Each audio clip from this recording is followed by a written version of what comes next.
Hello once again. We are back in Chapter 11, titled Inheritance and Polymorphism. And for this lecture, we will talk about overriding.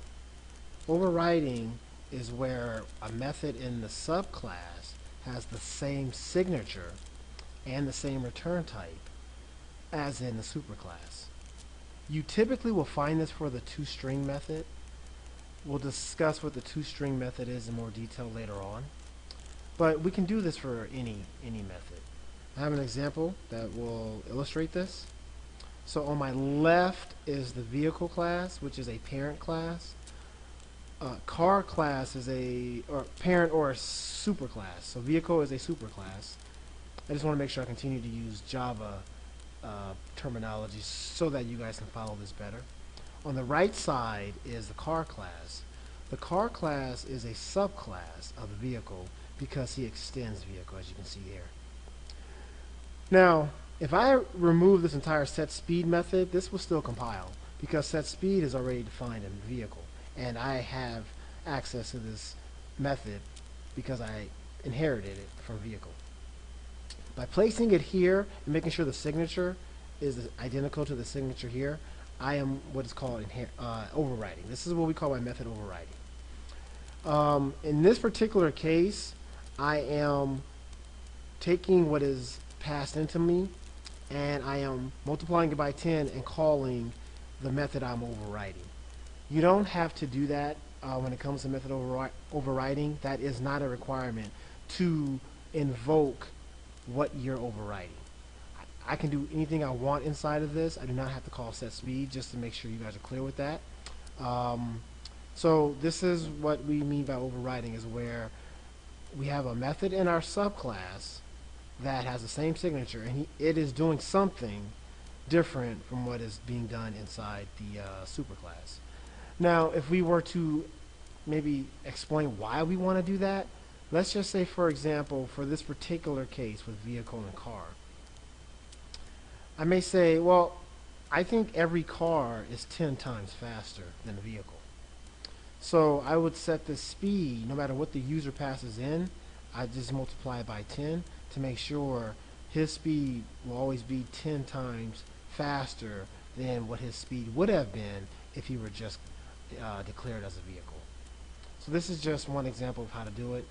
There are many different ways of why to do it, and many different examples of what that would look like. So this is just a basic way of understanding overriding. Let's compare overriding with overloading. I have overloading on the left. Overloading is a term we discussed in Chapter 6, so this would be back from 2301. When we discuss overloading, we talk about methods. And with methods, these methods were at that time in the same Java file. We can overload a particular method by having methods of the same name but different signatures. So maybe I had a method, let's say I had that method called print number, and I passed into that method an int. I have another method called print number, the same print number, but I pass in a string.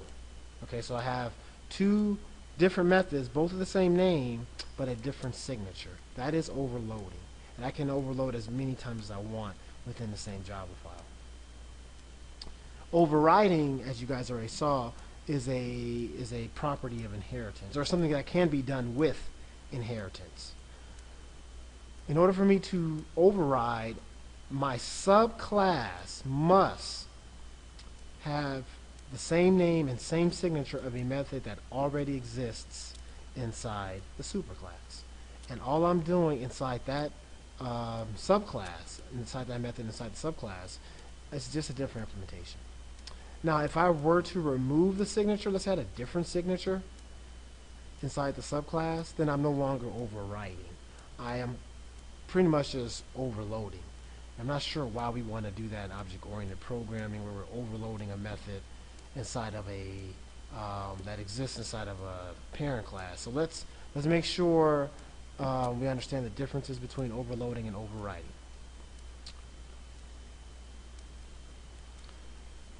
The book mentioned the toString method, so I want to discuss that very quickly.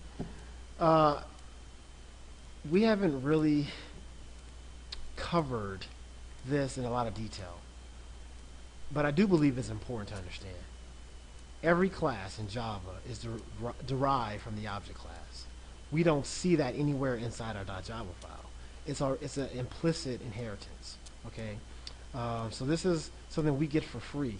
So if you remember from what I said earlier about inheritance, and you can technically only have your class inherit from one other class, well, that's not true because we already inherit from the object class.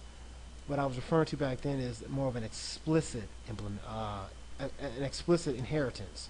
So in that case, I can only have one class name after the extends. I don't need to put an extends object because this is already given for us for free. And with that, and we hopefully over this course of the semester, we will look at the object class and the many different properties and the many different behaviors we have with the object class. One being the toString method. So the toString method, it prints out, I think in most cases it will just print out the I think the address of the particular object, but we can override it to print a custom message for our class. So I'm going to give you an example. So let's look on the right, or on the left, I'm sorry, on the left first at main car. So main car creates a vehicle and then it just prints out the toString, which we are, in this case, since we never use overriding for the vehicle, this is just going to print out the toString method back in the object class. In our car C object, we're actually printing out the toString, but if you look on the right, we've overwritten that method. So we're only going to print out what we have here. So let's look at car.java file, and that's on the right. So here's the car.java, and here's the toString. In this particular case, I'm just printing out speed is get speed. So I don't have to call the toString method that's part of the vehicle, which is part of the object class. In this particular case, I just say give me the printout, and I'm printing out the speed of my object.